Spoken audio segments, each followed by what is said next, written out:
Reporting on the state of the world's wildlife can be dispiriting, but there are a few success stories. VOA's Kevin Enochs reports on some winning strategies that have brought back some species back from the brink of extinction. In Thailand, it's a simple numbers game. In 2006, there were about 20 patrols a month in their tiger sanctuary, looking for poachers and recording the number of tigers and locations. Last year, there were 144 patrols a month. The result is that the recorded number of tigers jumped from about 40 in 2010 to close to 70 today. In 2017, for example, there were ranger patrols doing about 4,000 kilometers of foot patrols every single month through the area.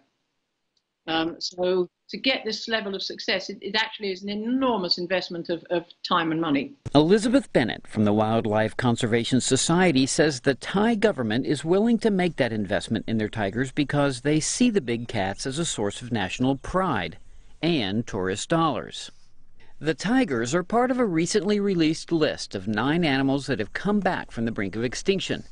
Bennett says these kinds of success stories don't come easily and sometimes take decades, and buy-in from local people to national governments. Conservation, if we really work hard on it and we direct our efforts and our funding and our resources long-term in the right places and right ways, then we actually can save some of these species.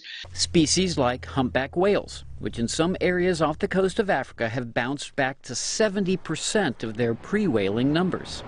It's the end of whaling and the International Whaling Commission and the end of whaling of these species, and they're recovering extremely nicely, and a lot of species are recovering, so which is extremely encouraging that, you know, even with something that's a slow breeding as a whale, if you take the primary pressure off, they can come back. And jaguars.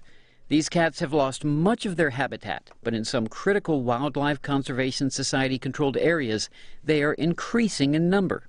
And so one of the core things that has been very successful with conservation programs for jaguars is working with local ranchers and livestock herders to improve their husbandry practices.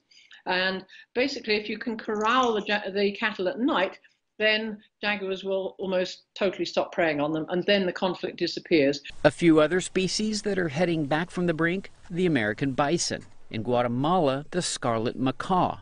And these tiny toads, once extinct in the wilds of Tanzania, now slowly being reintroduced into their unique environment in the spray of a nearby waterfall. Wildlife Conservation Society officials say it's proof that with determination and time, some of the world's most endangered species can come back. It's a bit of good news in an increasingly bleak biodiversity forecast.